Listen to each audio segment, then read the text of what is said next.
بسم الله الرحمن الرحيم الحمد لله رب العالمين والصلاة والسلام على أفضل المرسلين نبينا محمد وعلى آله الطاهرين وعلى أصحابه الطيبين. En el nombre de Allah, el misericordioso, el clemente, que la paz y las bendiciones sean con el profeta Muhammad, con su familia y con sus compañeros. Continuamos con este ya séptimo capítulo sobre la sexualidad en el Islam, y vamos a comenzar con un hadith donde se nos cuenta una historia que yo he querido elegir porque habla sobre la sexualidad, nos habla sobre un suceso. Sabed que cuando hablamos en el Islam de al-Qasas, o los relatos, las historias que no se nos cuentan, sabed que hay tres tipos de relatos, tanto en el Corán como en el Hadith, porque no solo en el Corán vienen transmitidos relatos, o lo que es conocido en árabe como al-Qasas. Los sabios han dividido estos relatos en tres tipos. El primero de ellos son aquellos que tienen que ver y son los más abundantes, tanto en el Corán como en el Hadith, y se refieren a la vida y obra de los profetas y los mensajeros. El segundo tipo de relatos son aquellos que nos hablan o se nos transmiten los sucesos que les ocurrió a creyentes o no creyentes de épocas pasadas, pero que no conocemos en muchas ocasiones. No conocemos ni sus nombres, no conocemos dónde sucedió el suceso que se nos transmite en el relato, no sabemos en qué época y desconocemos muchas cosas, pero lo importante en sí es el relato y las lecciones y los provechos que se pueden y que debemos extraer de estos relatos que se nos transmiten tanto en el Corán como en el Hadith.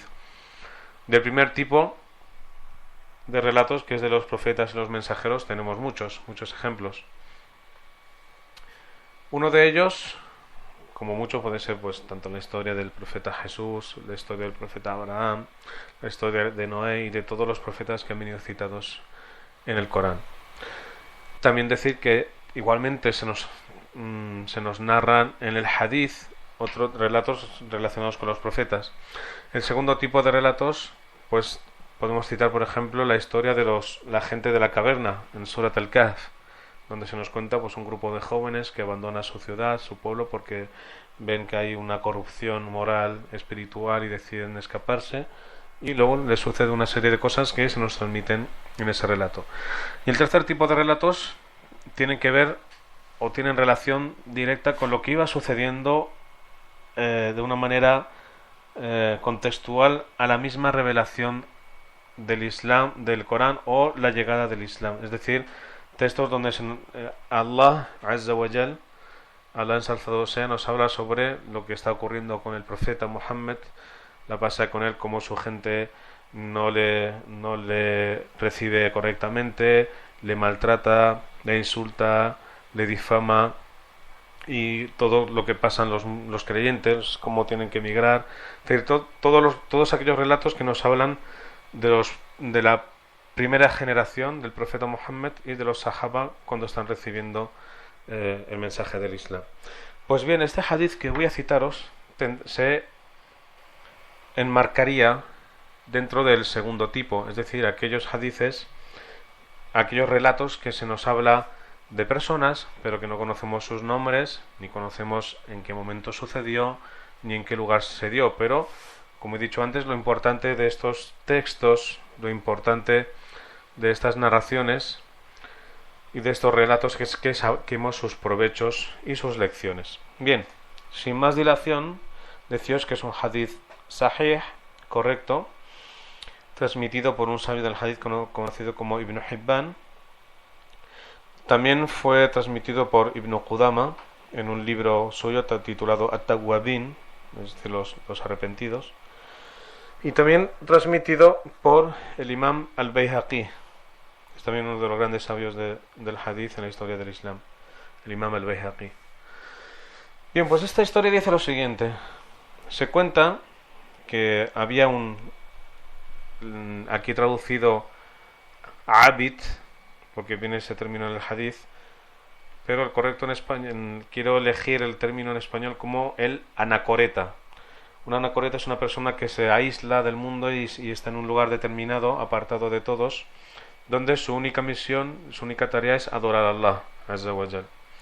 Entonces el término más correcto es el anacoreta, es decir, una persona que estaba entregada solo a servir a Allah, a adorar a Allah, apartado de todo el mundo y apartado de todos sitios sin tener contacto con nadie.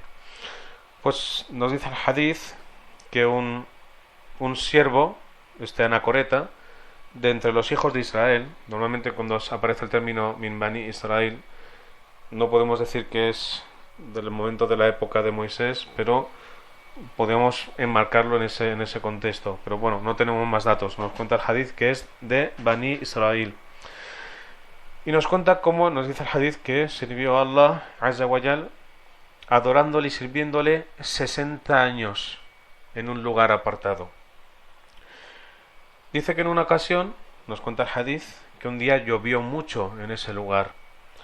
Y entonces florecieron una cantidad de plantas y de flores y de verdor en todo ese lugar. Y cuando vio esa asceta, esa anacoreta, desde el lugar donde adoraban Allah, vio todo ese verdor, se quedó mirando, se quedó reflexionando y se dijo a sí mismo: si bajase a contemplar toda esta maravilla de plantas y de verdor y de flores, podría bajar para meditar en Allah, para meditar en la creación de Allah y así tener una buena obra. Fijaos cómo la intención de esta persona era bajar del lugar donde él estaba para ver, contemplar la creación de Allah, porque eso también es una ibada, que es el tadabbur y el tafakkur fi khalqillah, que es meditar y reflexionar en la creación de Allah. También es una ibada, es una forma de adorar y de servir a Allah. Entonces él baja de donde él se encontraba para contemplar esa belleza que había resurgido gracias a esa lluvia abundante que se había dado. Entonces baja y cuenta que antes de bajar se lleva con él 2 barras de pan o 2 panes, por así decir. Y cuenta que mientras estaba allí, ya se pone en un lugar, se empieza a meditar, a ver aquello tan bonito. Cuenta el hadith que llega una mujer que estaba sola. Entonces dice el hadith: فَلَمْ يَزَلْ يُكَلِّمُهَا وَتُكَلِّمُهُ حَتَّى غَشِيَهَا. Dice, no cesaron de hablar y, bueno, por decir una cosa, él no dejó de hablarle a ella y ella no dejó de hablarle a él, hasta que podemos traducir que al final acabaron manteniendo una relación sexual. Nos cuenta el hadith y nos dice que al acabar él como que se desmayó se desmayó y se durmió. Entonces a la mañana siguiente se despierta, ya no estaba con él la mujer y sabe, porque ha mantenido una relación, tiene que hacer una tahara, se tiene que limpiar. Entonces va a un lugar tipo un pequeño lago, un pequeño estanque donde se puede lavar, y aún tiene con él esas 2 barras de pan. Entonces deja las 2 barras de pan, se quita la ropa, se mete a ese, digamos, lago o río, porque tampoco se nos dice, se dice que se va a bañar. Y mientras está en el agua pasa un pobre y de lejos, porque se ve que está lejos y no le puede hablar, hace como la persona pobre necesitada hace como una señal que quiere coger esas 2 barras de pan que están en la orilla. Y entonces el asceta le dice, hace una señal y le dice que sí, que las coja, que coge ese pan y se las lleve. Entonces cuenta el hadith que sale del agua y nada más salir del agua esta persona, este anacoreta, este abid, muere. Y nos cuenta el hadith del profeta Muhammad. El profeta Muhammad cuenta y dice que cuando esa persona que había estado 60 años adorando a Allah, cuando esa persona cometió esa ese fornicó con esa mujer, Allah le borró todas las buenas obras que había estado haciendo durante 60 años. Y cuenta el hadith seguidamente que cuando esa persona, y por tanto, antes de seguir, era merecedor de entrar en el infierno, y que esa persona cuando estaba en el agua y vino una persona necesitada y se llevó esas 2 barras de pan que él le dio, Allah, por esa buena acción, le perdonó la mala que había hecho con esa mujer y le hizo merecedor de entrar en el paraíso.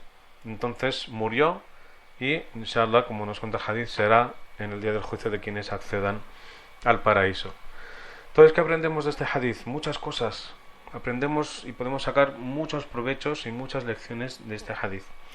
Uno de ellos es, y el más importante, es que por mucho que nosotros nos dediquemos a adorar a Allah y servir a Allah con nuestra mejor intención, con todas nuestras fuerzas y con todo nuestro espíritu, con todo nuestro amor y con toda nuestra alma, eso no nos va a dejar o no va a ser un motivo para que nosotros dejemos de ser seres humanos. Con nuestras grandezas, claro está, pero también con nuestras miserias, con nuestras carencias, con nuestros titubeos. Y este hadith nos lo demuestra, y esto es una cosa que puede pasarle a cualquier persona en el mundo. Y como se suele decir, incluso hasta el más pintado, aquel que piensa que tiene una gran estación espiritual, lo que se llama el maqam.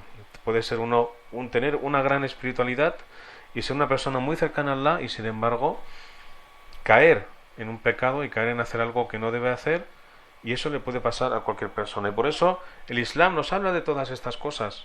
¿Por qué? Porque son reales y le puede pasar a cualquiera. Entonces, ¿qué nos enseña el Islam en este hadith? De que uno, aunque tenga una gran espiritualidad y que no piense nunca de que va a ser infalible, de que no va a cometer un pecado. Eso es, si alguien llega realmente a pensar eso, está muy, muy, muy equivocado y tiene un concepto realmente muy incorrecto de lo que es el Islam y de lo que es la ibada, porque nosotros, como he dicho, podemos tener un gran estado espiritual y ser grandes personas que estamos entregadas al servicio de Allah y caer en hacer el haram.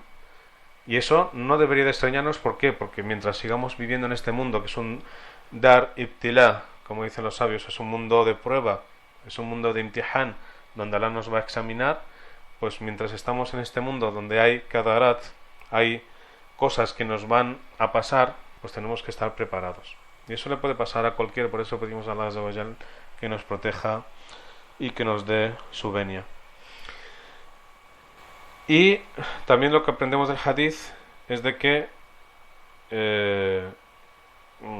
también, como dice el Corán, innal hasanat yudhibna sayyat, es decir, las buenas obras se llevan las malas. Entonces también cuando uno cometa incluso un pecado que piensa que Allah Azza wa Jal no le va a perdonar, no, Allah Azza wa Jal, como dice en el Corán, inna rahmati wasi'at kulla shay, dice, mi misericordia ha abarcado absolutamente todo. وَلَا تَقْنُطُوا مِنْ رَحْمَةِ اللَّهِ, y no desesperéis nunca de la misericordia de Allah, porque Allah puede perdonar absolutamente todo.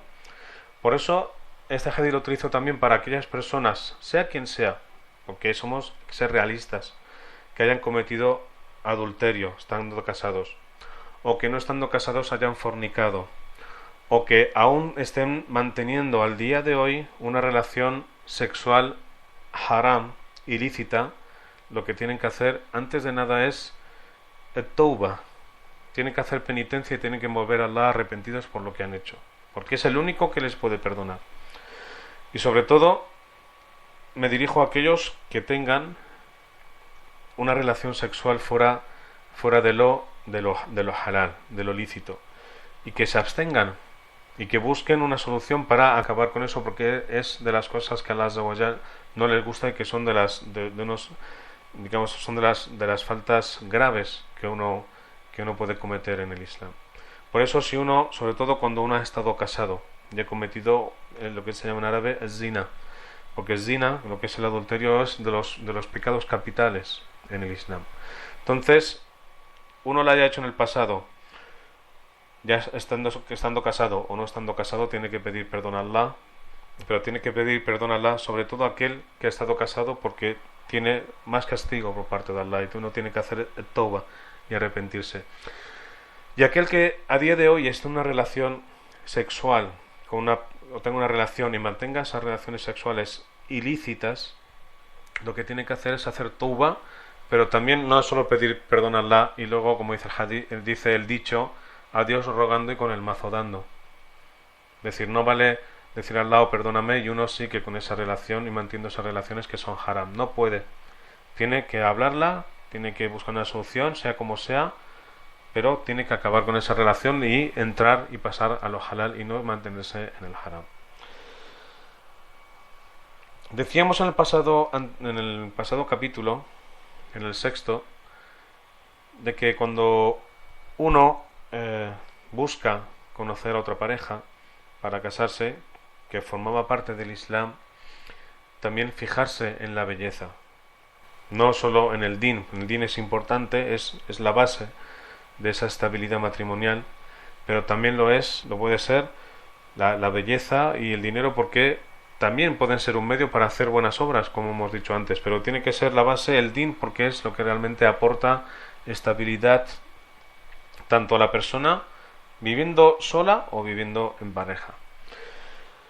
Y aquí hay otro punto importante y que, por desgracia, como he dicho en los primeros capítulos, no existe, o sea, no se da dentro de la umma, o de lo que más conocemos más cercano a nosotros por esas tradiciones, por esos tabúes, es de que al no haber un diálogo dentro de las familias, de padres e hijos sobre todo, desde jóvenes, pensamos que lo sexual es únicamente ya cuando a nuestros hijos ya les salen barba, ya les salen músculos, ya a lo mejor notamos o nos dicen que va con una novia. No, tiene que empezar de antes. Tiene que empezar de antes todo, tiene que empezar de mucho antes de lo que nosotros nos imaginamos. Porque ya cuando queramos darnos cuenta ya será o es demasiado tarde. Por eso el padre con su hijo y la madre con su hija tienen que hablar de estos temas, poco a poco, con delicadeza, con tacto, también refiriéndose, buscando el consejo de gente experta, o de gente madura, pero sobre todo gente experta que trabaja en el campo de la educación, de los valores, de la formación. Pero tiene que haber ese diálogo. ¿Por qué? Porque nos va a ayudar también, en la cosa más sencilla, que es ayudar. No ayudamos a nuestros hijos en las cosas más sencillas, no vamos a ayudar a nuestros hijos con lo mejor en todo cuando esté buscando a alguien con quien casarse y formar una familia. No vamos a hacerlo. ¿Y por qué hablo de esto? Porque no solo se trata de decir, no te preocupes que mamá te va a buscar una buena esposa o fulano yo conozco. No, es que se tiene que hablar de todo. Se tiene que hablar incluso de lo más íntimo. Me refiero, voy a poner un ejemplo claro y sencillo, es decir, sentarse con el hijo y decir, mira, tú sabes, porque ya lo experimentarás o lo estás experimentando, que cada uno, aparte de su fitra, tiene un gusto por las cosas. Y puede que y ese gusto lo tiene que buscar también, porque en el futuro el niyya, la intención, el hikmah, la sapiencia del zawaj, del nikah, del matrimonio, es que ese matrimonio sea para siempre. Porque hay un hadith que no es correcto, es da'if, aunque se suele citar como sahih, que dice que lo más dentro del halal, dentro de lo correcto, es un hadith da'if, no es correcto, dentro de lo halal, lo más odiado por Allah es el divorcio. Y este hadith, aunque es da'if en su cadena de transmisión, aunque es débil, su concepto es correcto, porque hay otros hadithes que nos transmiten más o menos el mismo significado, que Allah no quiere el divorcio de las personas, no quiere la separación de un matrimonio, porque es algo realmente importante y es la base de la sociedad. Y por eso tenemos que guiar a nuestros hijos y darles el mejor consejo absolutamente en todo, y decirles, mira, la vida matrimonial es así, porque yo ya he estado por una vida matrimonial con tu madre o con tu padre, según quien está hablando, y que diga, mira, y esto vas a encontrar estas cosas, y cuando pasen años vas a seguir teniendo atracción por estas cosas. Es decir, tenemos que hablarle de todo. ¿Por qué? Para que así, cuando él vaya a elegir, tenga realmente indicaciones, tenga realmente una serie de consejos que le ayuden realmente a tomar la buena elección. Y que tenga gente adulta, madura y de confianza a su lado para que haga una buena elección. No solo porque fulanita es guapa, no porque fulanita tiene mucho dinero, es de familia muy adinerada, mashallah, si me caso ya tengo la vida asegurada, o que si fulanita es de una gran posición, yo quiero ser político, fulanita es de... Tenemos que hablar de las cosas reales, sobre todo lo que hemos dicho antes del din, y aconsejar a nuestros hijos en todo. Y si tenemos que sacarlo, porque lo tenemos que sacar, cosas que tienen que ver con el sexo, con la sexualidad, lo tenemos que sacar y no tenemos que avergonzarnos, porque ¿quién nos dirá a nosotros el día de mañana que nuestros hijos nos tengan rencor porque no les hablamos de tal asunto sobre el matrimonio que luego para ellos a lo mejor en el futuro ha sido algo fundamental y trascendental en sus vidas matrimoniales? Y eso no lo podemos dejar de lado.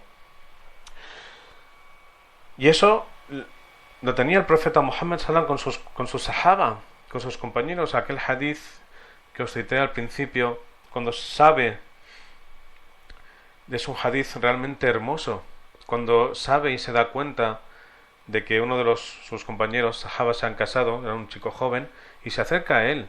Y el profeta Muhammad sallam se encarga, le pregunta, yurafiquhu, le acompaña, no solo físicamente, sino también le acompaña emocionalmente.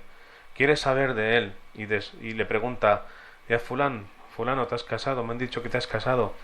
Dice, ¿te has casado con una mujer que ya se había casado antes o es una mujer recién casada?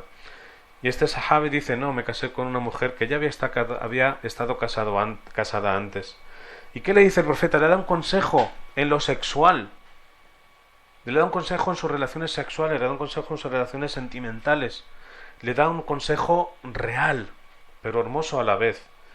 Y le dice, qué bueno hubiese sido, porque tú eres joven, y cuando uno es joven, pues hay de todo. Hay quien piensa, la pareja que uno tiene que elegir o quiere elegir, puede ser, uno tiene libre elección, pero cuando uno es joven es cuando tiene esas hormonas, como se suele decir, más en su cumbre. Entonces le dice, qué bueno hubiese sido que te hubieses casado, lo que se llama en árabe el bikr, una mujer que no se ha casado antes. Dice, para que tú juegues con ella y ella juegue contigo, para que tú la hagas reír y ella te haga reír a ti. Incluso le dice en el hadith, para que tú la muerdas y ella te muerda a ti.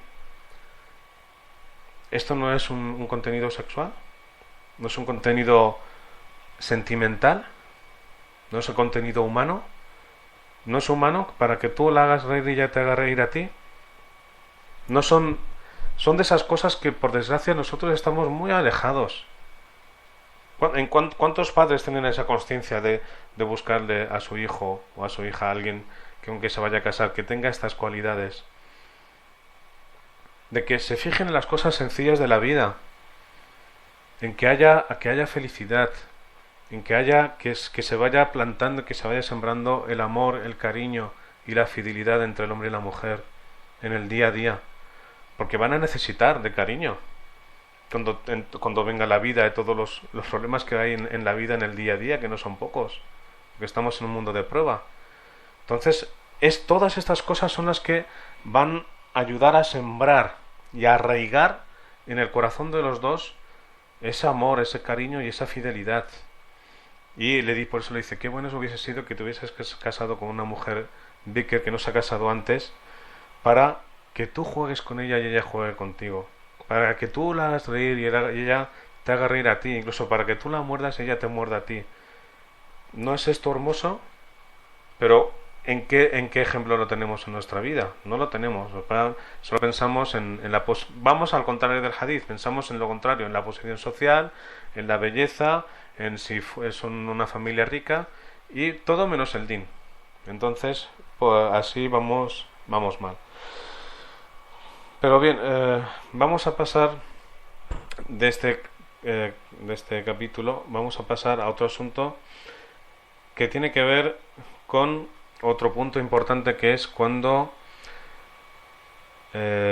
una pareja, hombre y mujer, se han casado y pues se casan. Estamos hablando del mismo día de la boda, lo que se conoce universalmente, por así decir, como la noche de bodas. Decir que seguro que todos habéis escuchado la famosa luna de miel, pasar la luna de miel.